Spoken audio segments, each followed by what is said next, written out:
Bonsoir à tous et bienvenue dans Connaissez-vous. On va parler de bande dessinée ce soir. On aura d'abord Alain Goffin, dessinateur de Plagiat, qui paraît dans une nouvelle édition. Il nous expliquera ce qu'il a changé, scénario Schoetten et Peters. On sera ensuite avec Étienne Schrader, qui publie La Flèche Ardente avec Jean Manam et Christian Caillou. On sera dans l'univers de Blake et Mortimer. Et puis on recevra Philippe Bercovici, dessinateur des Femmes en Blanc, pour une incroyable histoire de la mythologie grecque. Vous avez compris, on va surtout parler de BD et on est parti.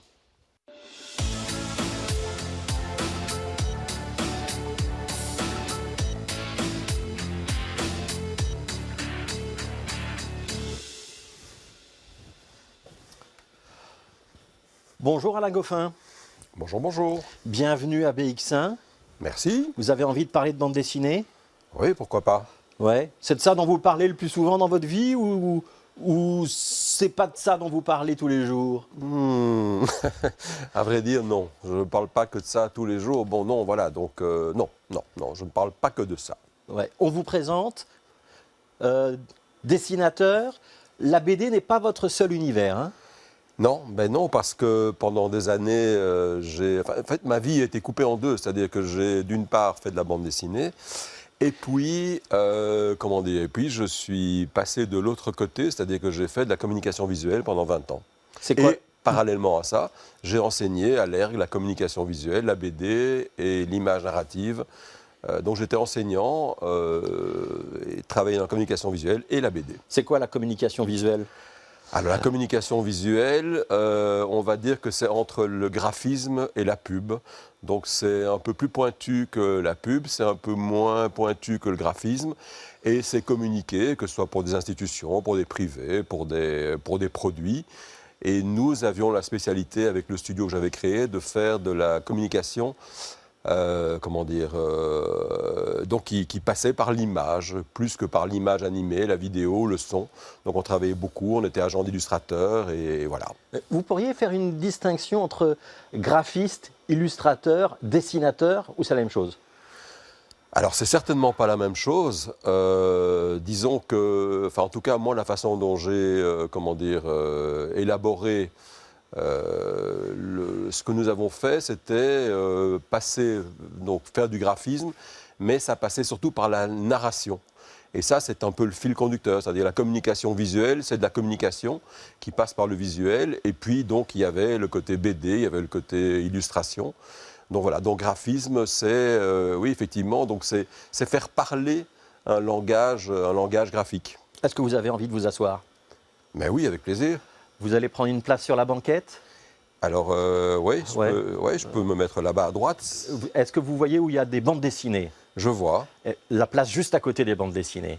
Oui, alors c'est soit au centre, soit à gauche. Alors celle de gauche, ce sera la vôtre. Eh bien, ok, parfait, merci. Alors vous pouvez vous asseoir. Je vous pose ces questions, graphiste, illustrateur. J'aimerais quand même qu'on s'arrête un petit peu un instant là-dessus, parce que vous publiez une bande dessinée, c'est une republication, on va expliquer votre travail dans un instant. C'est pour vous la même chose, ou il faut retirer la casquette, retirer ses habits de graphiste quand on fait de la BD, ou c'est le même Alain Goffin qui va œuvrer dans les deux disciplines? Mais en fait, l'idée, c'est que moi, je fais partie d'une génération d'auteurs de bande dessinée qui sont entrés dans la bande dessinée différemment. C'est-à-dire que pendant des années, les générations précédentes entraient dans la bande dessinée. Tout à l'heure, on parlait de ça, on parlait de Spirou, on parlait de Tintin. Et donc, c'était souvent une forme de passation graphique. Donc, il y a des tas de jeunes illustrateurs qui travaillaient un peu à la façon d'Hergé ou à la façon de Franquin. Et puis, est arrivée une autre génération, avec des gens comme Schoetten, Loustal,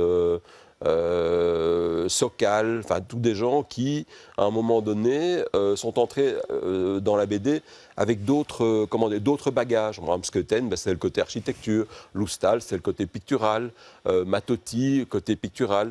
Et moi, je suis entré dans la BD un peu comme avec un langage, on va dire, graphiste. J'avais déjà cette façon de travailler de façon un peu bizarre aux instruments, avec des photos. Et donc, c'était un peu, en tout cas, novateur. Alors, on va parler d'une BD qui sort maintenant, on va dire qui ressort. Elle est à côté de vous, vous pouvez la prendre en main. C'est Plagiat, Voilà. que vous co-signez avec Skuyten et Peters. Donc, vous êtes le dessinateur, on va employer ce mot-là.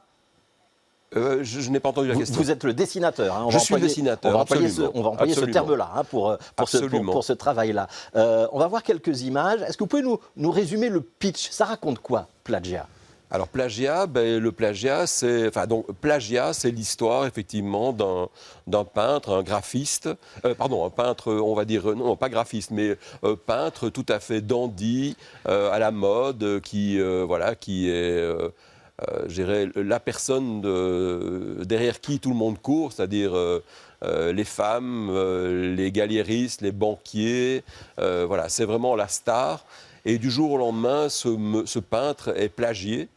Et donc, tout le monde remet en question le fait qu'il soit plagié ou le plagieur. Donc, c'est-à-dire que ce n'est pas la même chose. Donc, il est soit victime ou coupable. Et donc, du jour au lendemain, tout le monde le laisse tomber. Donc, ça, c'est un peu l'enjeu du livre. Et donc, lui, d'une certaine façon, essaie de retrouver cette personne qui lui veut tant de mal artistiquement. Et donc, voilà. Donc, ça part d'une histoire vraie, qui est l'histoire d'un peintre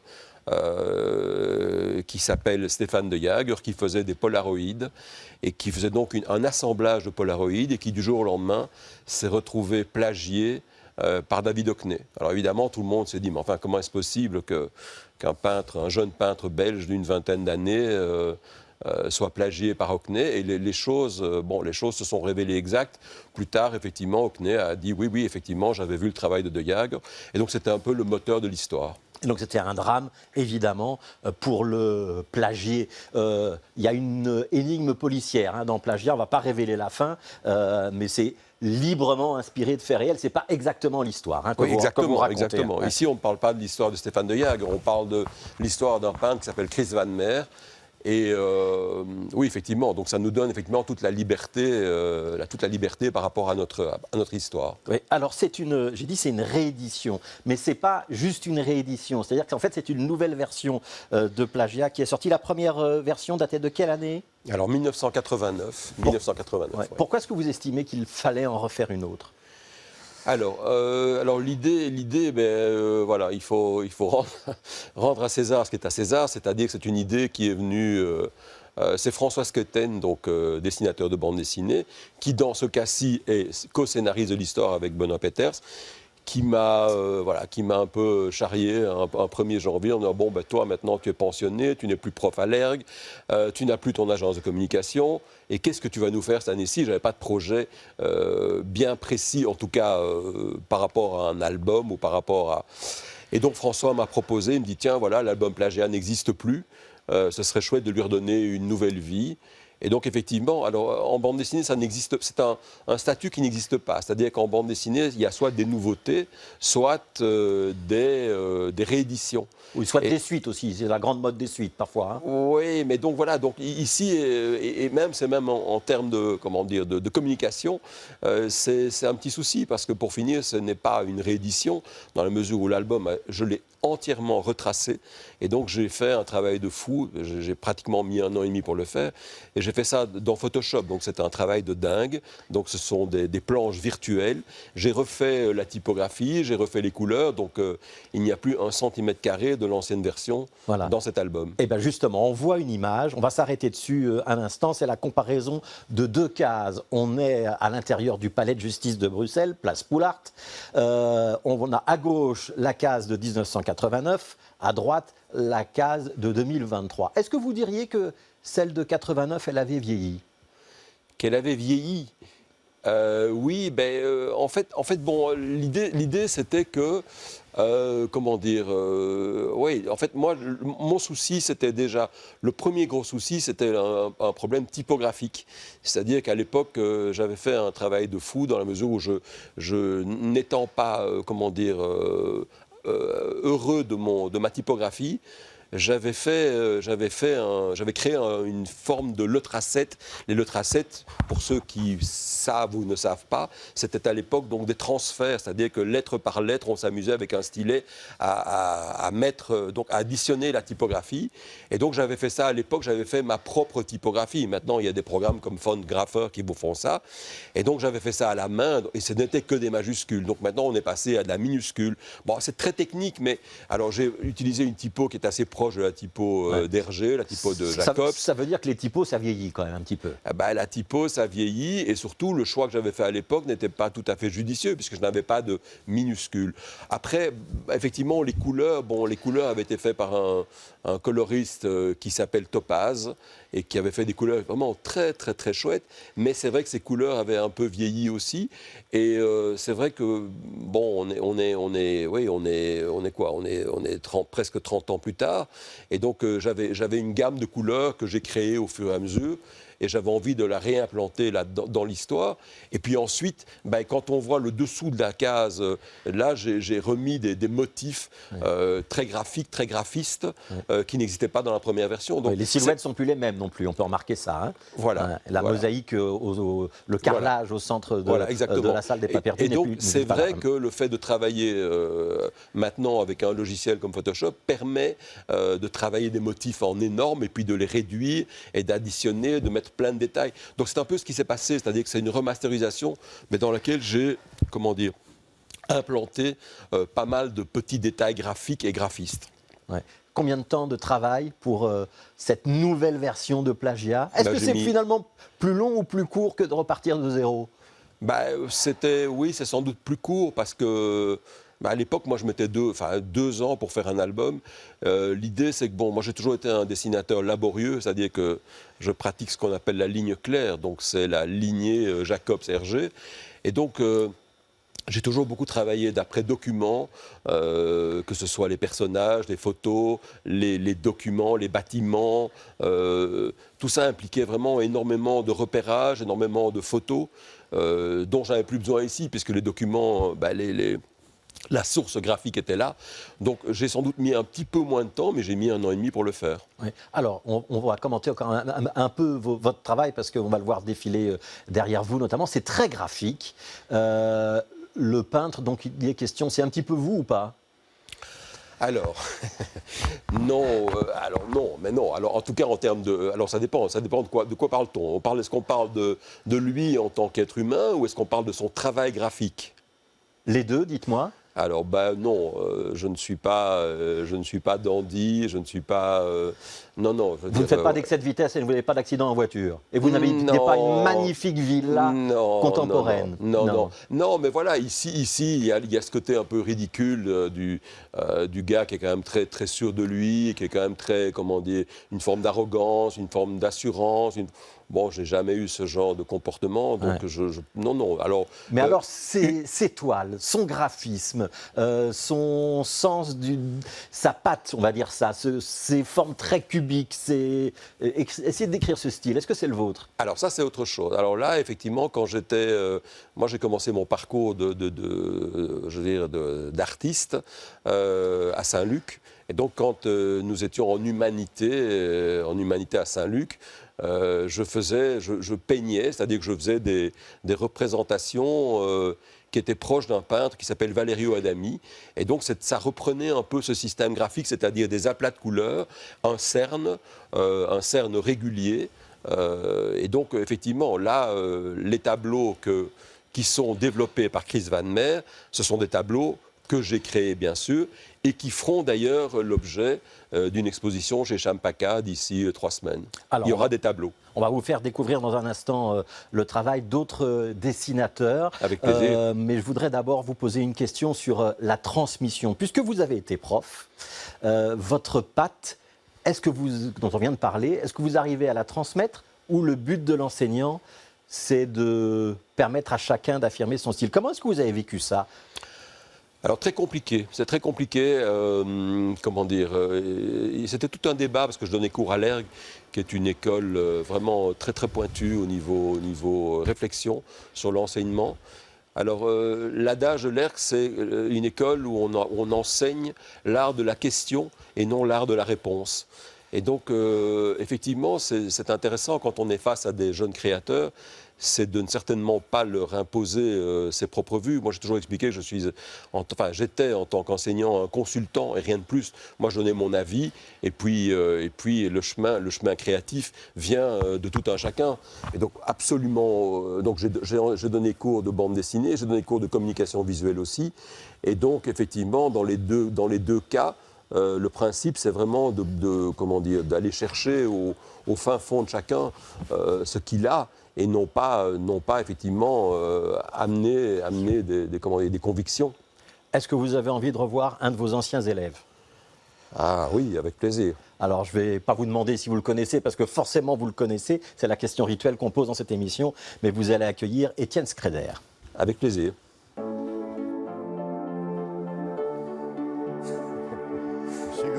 Monsieur Schraeder.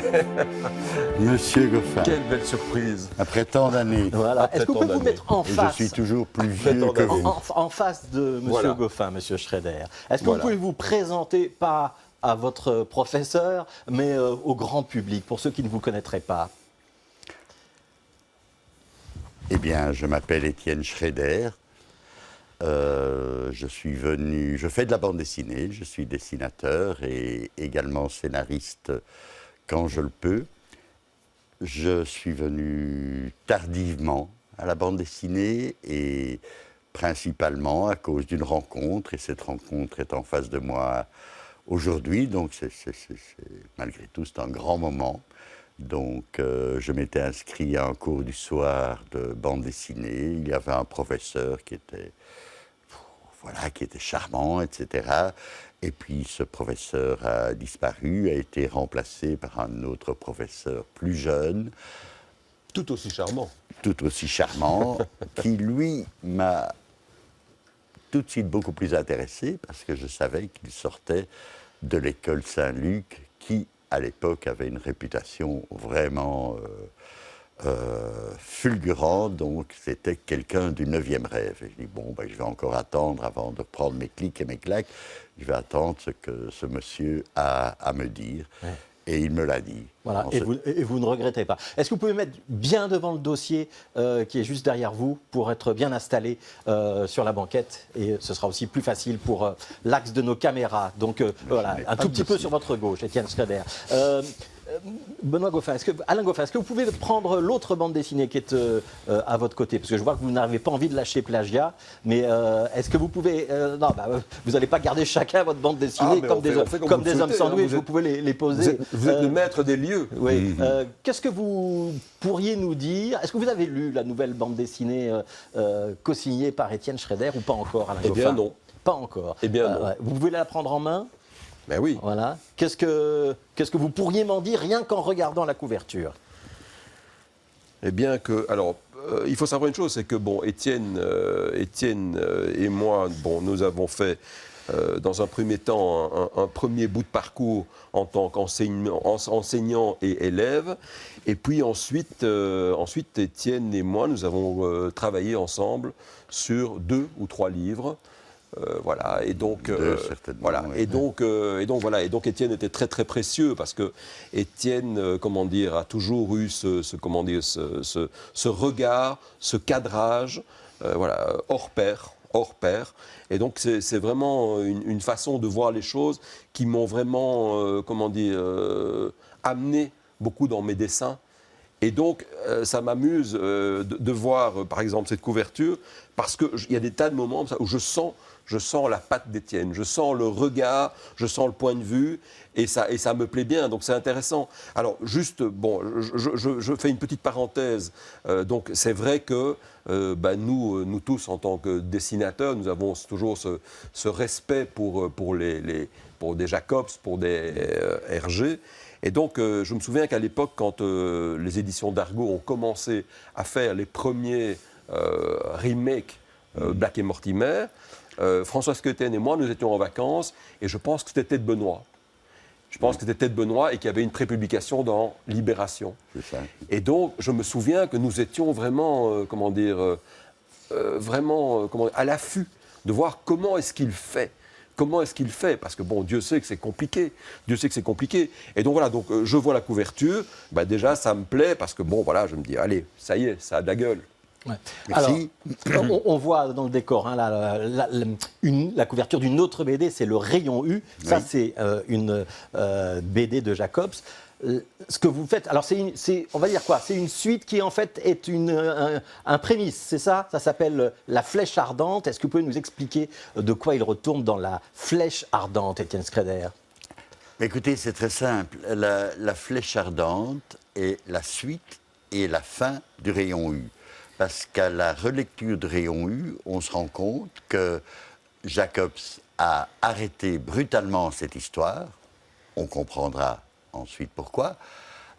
Que cette histoire qui s'appelle le Rayon U, eh bien, bon, on ne sait pas ce qu'est le Rayon U. Et il y a des tas de choses dans ce récit qui sont laissées en suspens.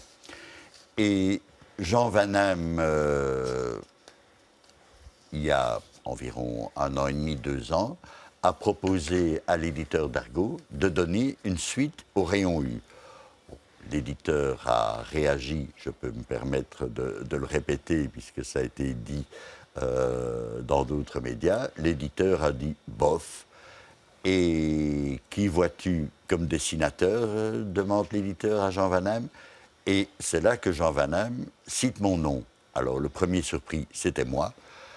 Et effectivement, Jean Van Hamme s'est adressé à moi pour cette suite. Je n'avais pas très bien compris au début, mais c'est en lisant le scénario que j'ai vu que Jean reprenait le Rayon U exactement là où Jacobs l'avait laissé. Il n'y a aucun intervalle temporel entre les 2 albums, enfin, si ce n'est les 80 ans, hein, puisque le Rayon U date quand même de 80 ans, mais narrativement, La Flèche Ardente commence exactement là où Jacobs a terminé le Rayon U. Alors, on va voir quelques images. On va dire dans quel univers on se trouve. Hein. Il y a un empereur d'Australie, il y a un général, il y a un espion. Et l'idée, c'est de s'emparer des îles Noires où il y a un gisement d'un métal qui s'appelle l'uranium. Ça ressemble assez fort à notre uranium de maintenant.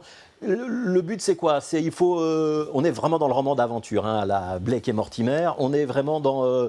il faut qu'il y ait un rebondissement par page. C'est un petit peu ça, la construction du récit? C'est ça. On est dans le roman d'aventure, on est dans la romance, on est dans le roman photo, on est dans le kitsch, on est dans le vintage, on est à la limite du mauvais goût, mais c'est ça l'intention. Ce qui est très très amusant pour moi aussi, c'est que ce Rayon U, en réalité, n'était qu'un plagiat de Flash Gordon. Ouais. On le sent très fort, hein, qu'on est très proche des comics américains, à la fois des super-héros totalement improbables, avec des monstres totalement improbables. C'est un petit peu comme si on se faisait se croiser Superman, La planète des singes et Jurassic Park dans le même album. Hein. C'est ça. C'est ça. Donc, Jean Van Hamme s'initie un grand retour à la bande dessinée telle qu'on la connaissait dans les années 40. Hein, parce que rappelons quand même que la première version du Rayon U date de 1943, donc en pleine guerre. Ce n'est pas étonnant que l'uranium y figure, la bombe atomique, on commence déjà à en parler à l'époque où Jacobs dessine cela. Et la suite du Rayon U, eh bien, ça sera tout simplement Le Secret de l'Espadon dans le journal Tintin, parce qu'entre les deux, il y a eu la bombe atomique, il y a eu Hiroshima, et là, Jacobs mûrit tout d'un coup, et même s'il garde beaucoup de sa naïveté, on n'est plus du tout dans la naïveté totale du Rayon U. Et nous avons... La difficulté était de respecter cette naïveté d'origine, tant au niveau du texte, mais ça c'était pour Jean, et je crois qu'il a bien réussi, mais au niveau du dessin, ce n'était pas si évident que ça, donc j'ai dû un peu réfléchir, et plus d'une fois je me suis souvenu, parce que c'est là, je tenais quand même à le dire, des enseignements d'Alain Goffin. Il faut savoir aussi que Plagiat, dans sa première version, je l'ai vu dessiné par Alain pendant des années, à l'atelier de bande dessinée dont il était l'animateur Et donc, moi, j'étais l'élève. 2 fois par semaine, il arrivait avec les planches de plagiat. Donc, plagiat, je l'ai vu, hein, vraiment. Vous avez vu la gestation. Oui, oui, oui. Et surtout, sa façon de dessiner. Ouais. En me disant, à ce moment-là, moi, je ne dessinerai jamais comme ça.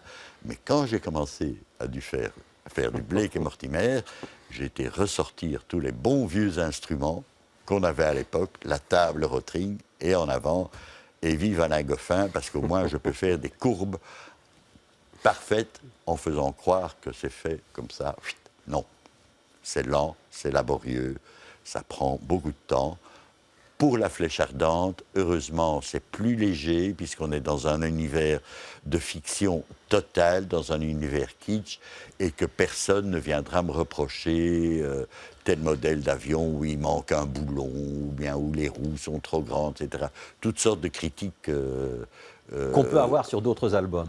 Sur les Blake et Mortimer, ah oui, il y en a une kyrielle. Hein. Ouais. C'est-à-dire que si la voiture ne correspond pas vraiment au modèle d'époque, oui, et même la plaque d'immatriculation, ouais. Voilà, je me souviens que dans un Blake et Mortimer, ne sachant pas trop m'en sortir avec le trajet que devaient suivre les héros dans Londres, eh bien j'ai inventé une rue, le nom d'une rue, personne ne s'en est rendu compte, sauf la correctrice. Mais là, il me fallait une rue qui aille de tel à tel endroit. Je n'en trouvais pas. Ben, tant pis. Hop, on l'invente. Je reviens à la flèche ardente. Vous dites qu'il fallait qu'il y avait un petit côté kitsch assumé. Est-ce que vous l'avez recherché dans votre dessin? Est-ce que vous avez forcé votre trait par moment ou imposé une forme de trait par moment? Non, pas vraiment. Ce que j'ai recherché, et là encore, il va croire que je lui passe la brosse à reluire et qu'après je vais lui demander quelque chose. Ça fait du bien, Étienne. Moi j'aime bien. Tant d'années après. Je me suis souvenu quand même d'un des principes d'Alain, la forme, la forme, la forme. Donc, que ce soit pour les engins, les navires, les aéropiles, qui sont en fait les avions, etc. Donc, je privilégie la forme, c'est-à-dire que ça doit être reconnaissable du premier coup d'œil, quelle que soit l'échelle. Et aucun détail. Plus de boulons, plus de machins très compliqués, enfin pas très compliqués à dessiner, mais très longs à dessiner. Donc la flèche ardente est une partie de plaisir. C'est une libération un petit peu. C'était une libération, une partie de plaisir, et à la lecture du scénario, on voyait bien que le scénariste lui-même y avait pris énormément de plaisir. Donc il suffisait de suivre le mouvement. Ouais. Et puis aussi, n'oublions pas, je n'étais pas seul, il y avait Christian Caillot qui lui s'occupait plus spécialement et même très spécialement des personnages, sachant que là, ce n'est pas mon point fort et que bon, il m'aurait fallu beaucoup de temps pour dessiner des personnages acceptables, et Jean Van Damme n'a jamais beaucoup de temps devant lui. Voir arriver ces albums de Blake et Mortimer 5 ou 6 ans ou 7 ans après l'écriture du scénario, il avait déjà donné, donc il ne voulait pas répéter l'expérience, et je le soupçonne d'ailleurs de m'avoir choisi pour ça, puisque ma particularité, c'est de pouvoir respecter les délais. C'est de pouvoir travailler relativement vite. Ce que je ne t'ai pas appris. Voilà, parce que la légende est que malheureusement, je n'ai pas toujours respecté mes délais. Voilà. Alain Goffin, quel commentaire vous faites sur les dessins que vous découvrez là, puisque vous n'avez pas encore lu cette BD, La Flèche Ardente? Mais alors avant tout, je dis bien, moi c'est toujours, je vous dis, en tant que professionnel, disons que ce que j'apprécie, c'est évidemment la performance. C'est la performance, et je me dis, voilà, on est voilà, pour l'avoir feuilleté maintenant, sans l'avoir lu, c'est vrai que c'est crédible. Ça a le goût, ça a le parfum, ça a les couleurs, voilà. Et puis je reviens à ça, c'est que il y a toute une série de cases, comme je disais tout à l'heure, où je sens la touche Shredder, je sens l'angle, je sens... Voilà, et ça évidemment, ça m'amuse, parce que, effectivement, comme tu dis, je suis tout à fait capable d'aller déceler presque l'entièreté des dessins que tu as réalisés. Donc ça m'amuse bien, évidemment. Mais ça, bon, après, on est dans le private joke, c'est-à-dire que c'est entre nous. Je crois que quelqu'un d'autre qui pourrait voir la touche Shredder, c'est François, c'est Stéphane, avec qui tu as eu l'occasion de collaborer aussi, entre autres sur Taxandria.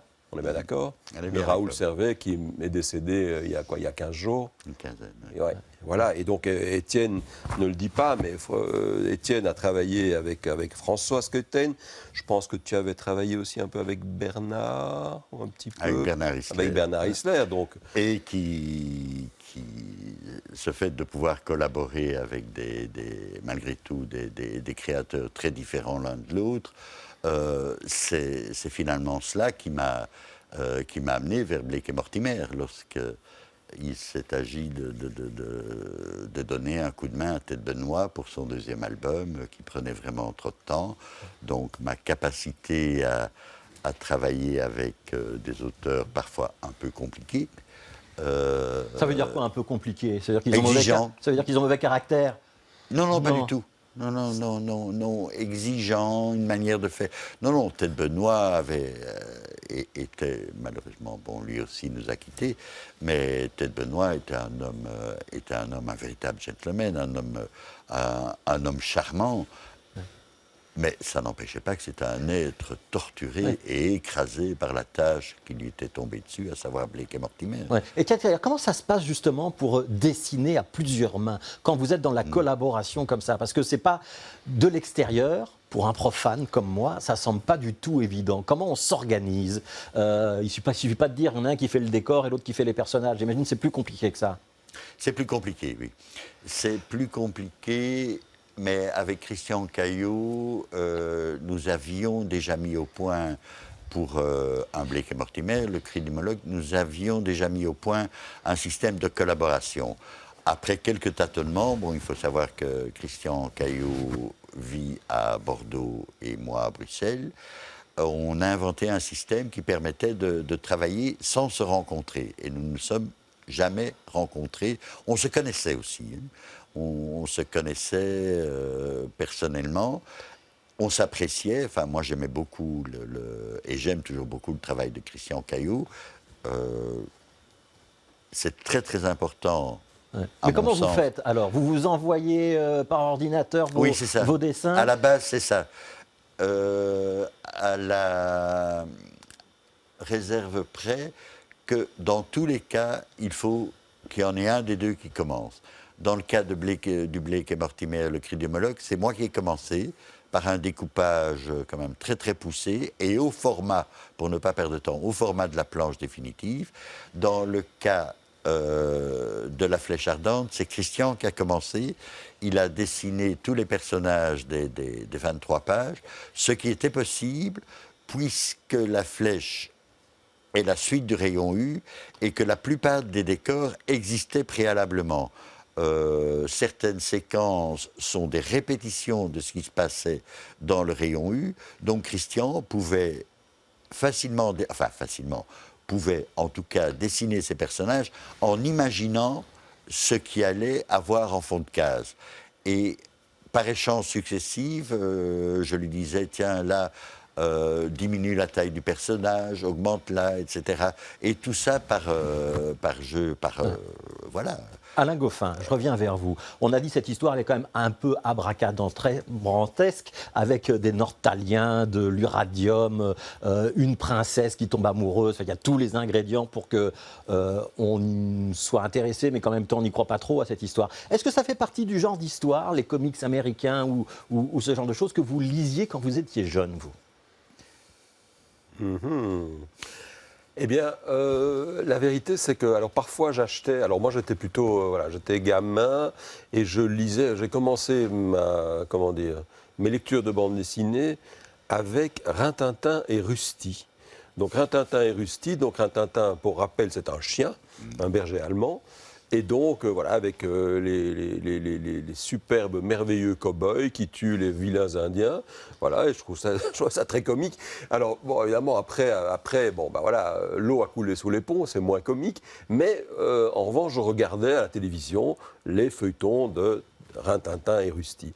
Après, je suis passé de Rintintin à Rusty, je suis passé à Tintin.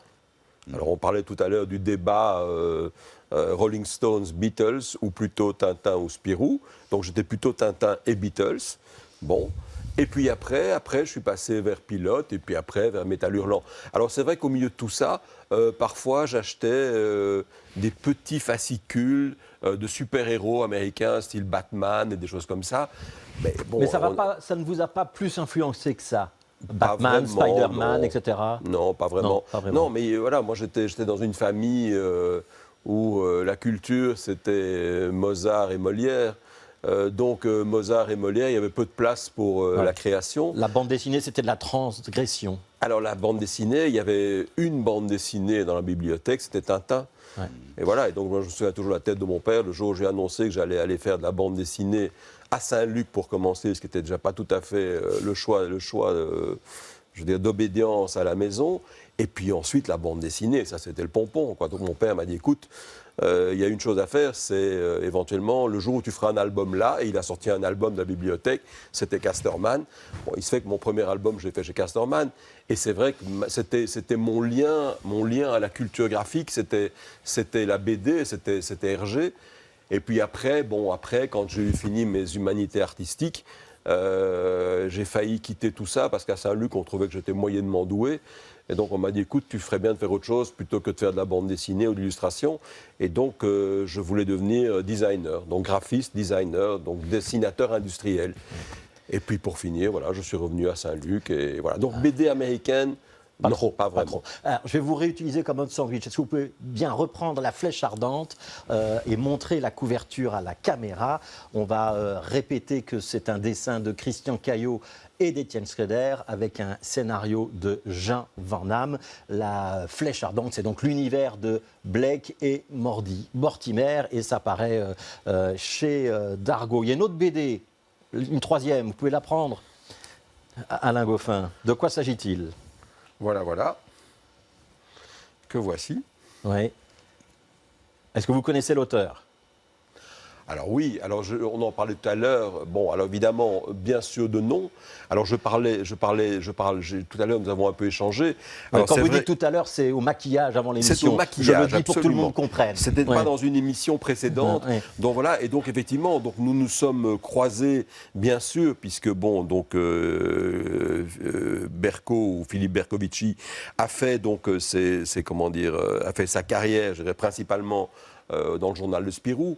Et donc, effectivement, moi, j'étais plutôt côté à suivre, côté Casterman. Donc, voilà, donc c'est sûr qu'on se connaissait pour se voir, se croiser dans les salons de bande dessinée. Mais vous fréquentiez pas vraiment, on va le dire comme ça. Même question pour Étienne Schroeder. Philippe Berkovici, vous le connaissez ou pas? Je connais son travail, mais surtout Les Femmes en Blanc. Donc, pour moi, cet album sur la incroyable histoire de la mythologie, oui, grecque est plutôt une surprise. Oui. Et c'est une série à laquelle il a pourtant collaboré, mais la mythologie grecque est le dernier numéro de cette série. On va découvrir ou redécouvrir ou approfondir votre connaissance de Philippe Berkovici.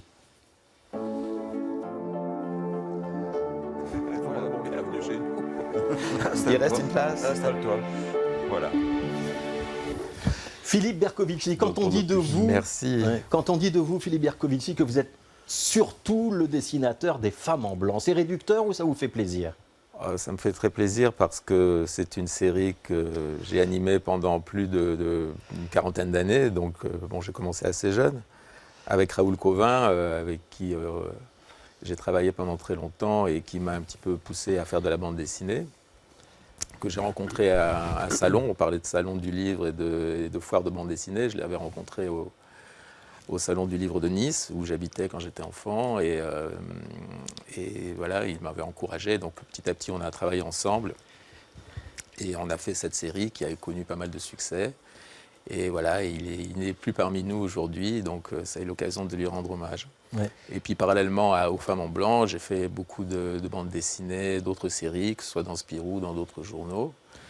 Mais j'ai beaucoup animé le journal de Spirou, qui est un journal où il faut beaucoup être présent et faire de l'animation et faire toutes sortes de choses pour rendre vivant un journal et faire en sorte qu'on fasse vivre cette équipe, un petit peu comme dans les dans les gags de Gaston Lagaffe, vous savez, tout le monde intervient, tout le monde fait des choses, tout le monde... il y a souvent des surprises, c'est pas un journal où...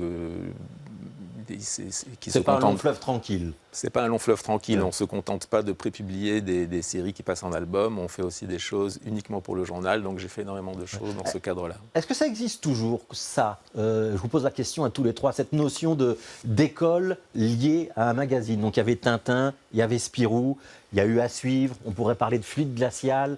Est-ce que ce sont, à l'époque c'était des écoles, et la preuve c'est que vous ne vous étiez pas mélangés avant d'arriver tous les trois sur ce plateau. Est-ce que ça existe encore aujourd'hui ou est-ce que c'est le passé? Alain Goffin. Moi, je pense que oui. Je pense que oui. Il y a malgré tout, il y a des familles. Les familles, c'est le journal de Tintin qui a disparu. C'est le journal de Spirou qui est toujours là et qui est plutôt bien là et oui. Qui a beaucoup d'allure et qui, il y a eu pas mal, enfin tu sauras ça mieux que moi, il y a eu pas mal de rédacteurs en chef qui se sont succédés. Mais chaque fois, effectivement, voilà, ça m'arrive parfois d'ouvrir un journal, de regarder un peu. Et c'est vrai qu'il y a ce côté vivant, il y a ce côté...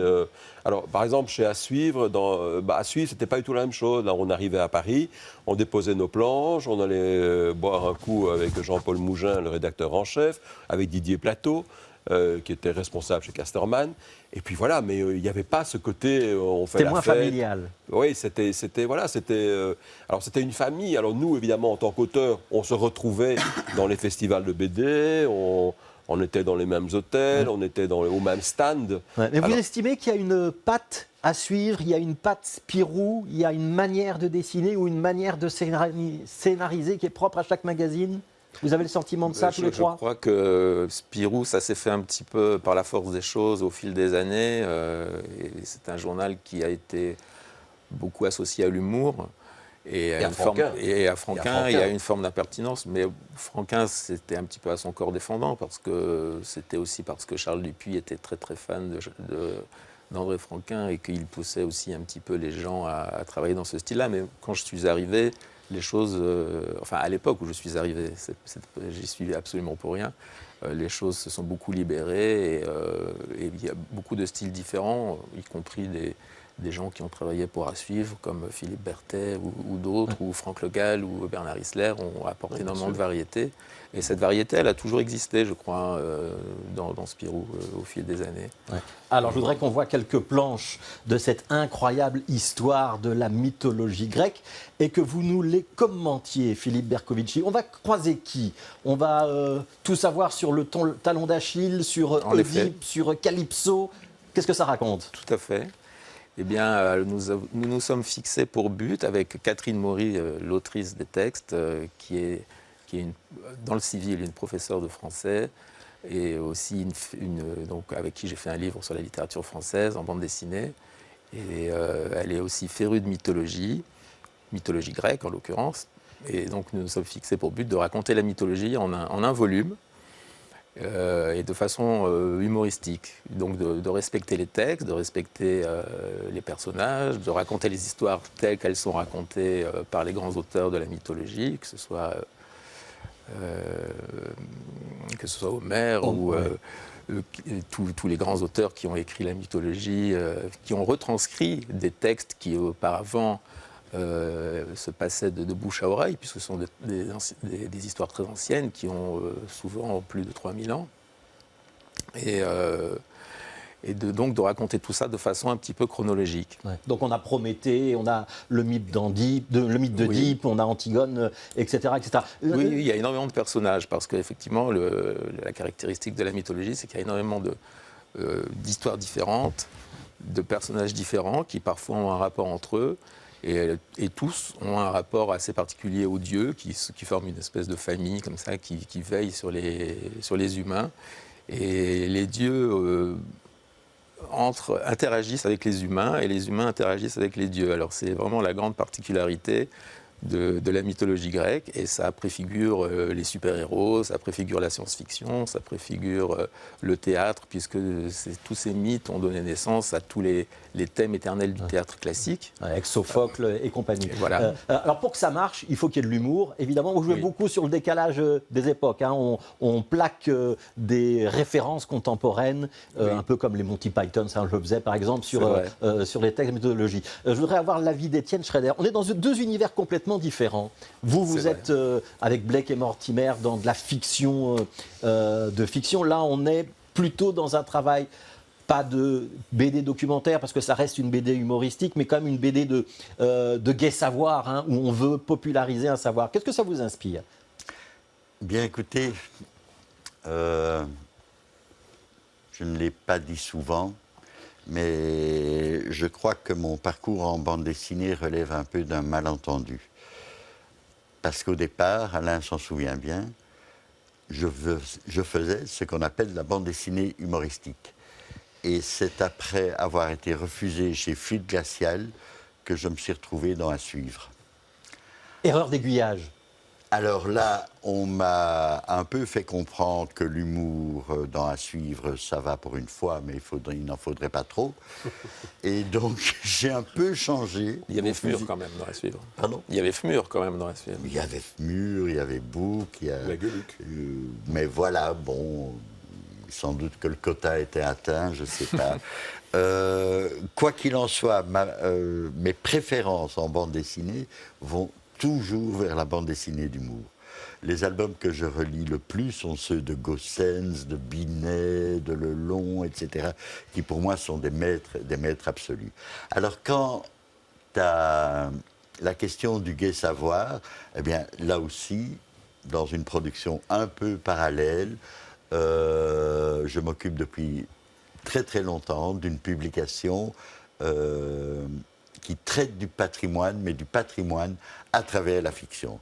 Cette publication n'est pas distribuée en Belgique, on y trouve des auteurs de tout pays. Ouais. Donnez-nous le nom, comme ça on va essayer de la trouver. Chronicas. Voilà, on essaiera de trouver. Chronicas, ça dure depuis 10 ans et elle réunit des auteurs cubains, russes, algériens et belges. Philippe Berkovici, comment ça marche la série L'incroyable histoire d'eux, hein, parce qu'il y a eu déjà une dizaine de numéros. C'est le dessinateur qui est chargé de la partie humoristique qui doit trouver les gags, ou c'est vraiment un travail avec le scénariste? C'est un petit peu les deux. Dans le cas de la mythologie, c'est Catherine Maury qui est à l'origine des dialogues et de tout l'humour qu'il y a dans les dialogues et dans les situations, puisqu'elle elle écrit son scénario de façon assez classique et elle donne ce qu'on appelle dans le langage du théâtre des didascalies, c'est-à-dire la description de ce qui se passe dans l'image, mais sous forme de texte, du style, voilà, tel personnage rentre dans la pièce et découvre la princesse avec Apollon ou tel dieu. Et donc, c'est à moi d'interpréter la scène et de mettre en scène. Ouais. Vous vous amusez à réaliser cette série? Énormément, énormément. Et je crois que peut-être le point commun avec Blake et Mortimer, c'est que finalement, Blake et Mortimer, c'est de la fiction, mais ce sont des personnages tellement célèbres qu'ils sont un petit peu au rang de mythe. Et donc, on s'attaque à un mythe quand on fait un album de Blake et Mortimer, et on s'attaque à un mythe quand on illustre la mythologie, quelque part. Ouais. L'humour, non, c'est pas le fort de la série. Quelques tentatives. Ouais. Donc, dans cette série Incroyable Histoire, qui a un beau succès de librairie, hein, vous avez signé L'Incroyable Histoire de la géographie et L'Incroyable Histoire de l'immortalité, qui était un des premiers, je pense d'ailleurs, de la série, si je me souviens bien. Quand on s'attaque à la mythologie grecque, j'ai envie de vous poser cette question-là, Philippe Berkovici. Moi, je me suis retrouvé un petit peu dans l'univers d'Astérix. Parce qu'on est quand même avec des Grecs, des Romains, des dieux. La comparaison avec Uderzo, ça vous a pas fait un petit peu peur? J'ai pensé à Astérix évidemment en dessinant et puis cet univers antique, effectivement, c'était une façon de traiter cette période qui est souvent vue de façon un peu sérieuse quand on étudie ça en classe, avec humour. Et je pensais à mon ami Didier Conrad qui dessine Astérix aujourd'hui, que je connaissais bien, que j'ai beaucoup fréquenté à une époque. Et j'ai pas beaucoup connu Uderzo malheureusement, mais je pensais beaucoup à eux. Mais effectivement, c'est toujours intimidant. Mais bon, bah, le propos quand on fait une bande dessinée, c'est d'être tellement impliqué dans ce qu'on fait et dans la difficulté de ce qu'on fait, et qu'on fait un peu abstraction de tout le reste. On fait un petit peu abstraction des grands anciens, et on essaye de retrouver l'innocence qu'on peut avoir quand on est gamin et qu'on débute et qu'on est un petit peu inconscient et qu'on essaye de montrer ce qu'on fait et de défendre ce qu'on fait. C'est ce qui prend le plus d'énergie, en fait. Alain Goffin, est-ce que ça existe encore, cette grande rivalité de l'école belge et de l'école française, ou c'est terminé, c'est le passé, ça? Oh, est-ce que ça existe encore? Je ne sais pas, je ne me pose pas vraiment la question. Non, je crois pas. Non, mais je ne pense pas non plus. Je pense surtout que bon, la bande dessinée, moi quand j'ai commencé à faire de la bande dessinée, effectivement, la bande dessinée c'était pratiquement un phénomène pratiquement belge. On parlait de la BD belge. Et bon, après, déjà ça s'est quand même fameusement envolé, parce que tous les plus grands éditeurs maintenant sont pratiquement soit rachetés par des multinationales françaises ou autres. Donc le côté BD belge, ça a disparu. Et puis après, il y a tellement de bandes dessinées qui arrivent, comme tu disais, de tous les pays, de toutes les nations, dans toutes les langues. Il faut quand même savoir que déjà, en termes de bandes dessinées francophones, je crois qu'on est toujours à 7-8 000 exemplaires, 7-8 000 titres par an. Donc déjà ça, il y a un flux créatif. Alors moi, il se fait que j'ai donné cours à l'ERG avec une jeune auteure qui s'appelle Dominique Goblet, qui fait partie de cette génération de créatrices et de créateurs hyper contemporains où les enjeux de la bande dessinée sont tellement différents de ce que nous faisons tous les trois. Justement, c'est bien que vous arriviez là-dessus, parce que je vous ai préparé une petite surprise. Je n'avais pas envie qu'on reste qu'entre hommes et qu'on donne l'image d'un monde de la BD qui serait typiquement masculin. On va voir 2 extraits d'émissions passées avec 2 autrices. La première, c'est Aurélia Orita. Aurélia Orita, elle est connue pour faire des bandes dessinées qui sont centrées sur l'intime, sur son histoire personnelle. Elle a fait Fraises et chocolat, qui est un récit érotique en partie autobiographique. Et puis elle était venue dans ce plateau pour La vie gourmande, où on parlait beaucoup de gastronomie, de grands restaurants, de son rapport à la nourriture, mais aussi d'un cancer du sein qui était une épreuve qu'elle venait de traverser. On écoute un extrait, vous le commentez juste après. Tout a commencé par ma rencontre avec Pierre Gagnère il y a quelques années. Je l'avais rencontré à l'occasion de ma BD précédente qui avait été scénarisée par Benoît Peters comme un chef. Et Pierre Gagnère, on avait signé la préface. Et en fait, on a sympathisé et il m'a invité en fin 2018 à faire la carte de vœux de son restaurant. Et moi, j'adore dessiner les gens au travail. Et donc, j'ai passé 6 semaines dans les cuisines de Pierre Gagnère. Ma technique principale, c'est du feutre à pigment, pour pouvoir faire de l'aquarelle dessus. Après, j'ai beaucoup utilisé là, c'est de l'aquarelle directe. Là, le pot-au-feu de ma grand-mère. En fait, tout ce qui est nourriture est en couleur. Après, il y a quelques transgressions de ce code, mais là, par exemple, c'est voilà. Là, vous voyez la cuisine qui est tout en noir et blanc, et là, je sais pas, le petit rôti qui est en couleur et les carottes derrière. Et j'ai aussi utilisé beaucoup de crayons de couleur. Bon, là, c'est du crayon, par exemple. Qu'est-ce que j'ai utilisé d'autre? Et en fait, vers la fin du livre, je me suis mise à la peinture chinoise et japonaise. Parce qu'il y a vraiment il y a quelque chose dans le lâcher-prise que j'aime bien. C'est une technique très difficile. Hein. Alors, qu'est-ce que vous venez de voir? Est-ce que c'est encore de la bande dessinée pour vous? Il n'y a plus de cases, certains parlent de romans graphiques. Est-ce que vous faites la différence ou pas? Moi pas, non.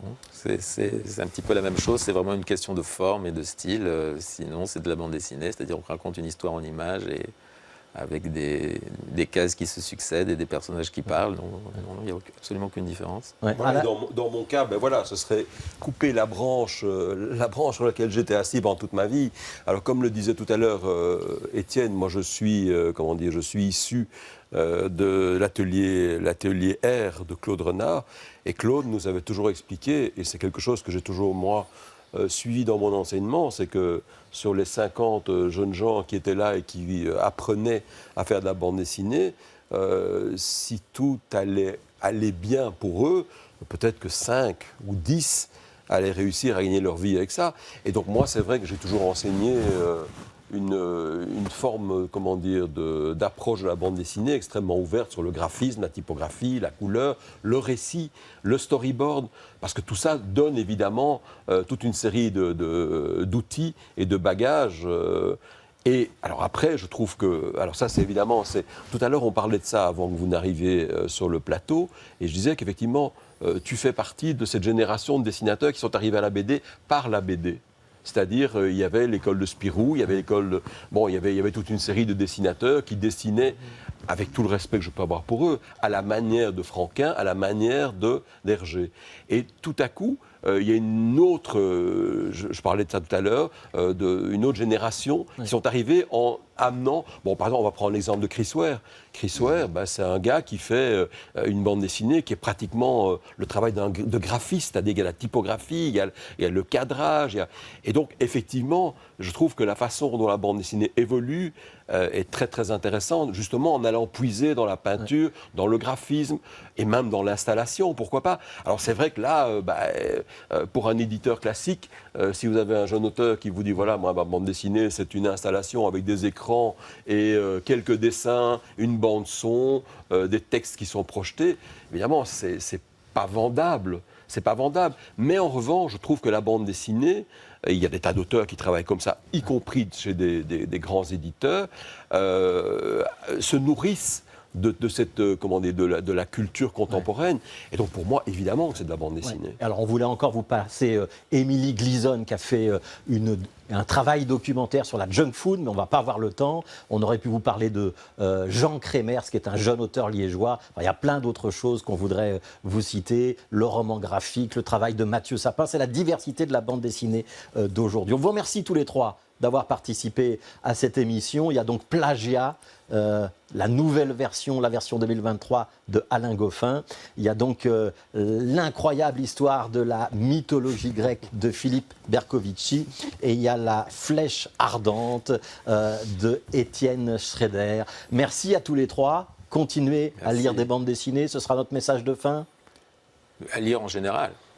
Et surtout des bandes dessinées. C'était Connaissez-vous, et vous savez que sur BX1 on aime beaucoup la culture. On vous donne rendez-vous tous les matins avec le brunch de Charlotte Maréchal, tous les soirs avec David Courrier et son courrier recommandé, et tous les dimanches avec Connaissez-vous, et on espère vous revoir la semaine prochaine.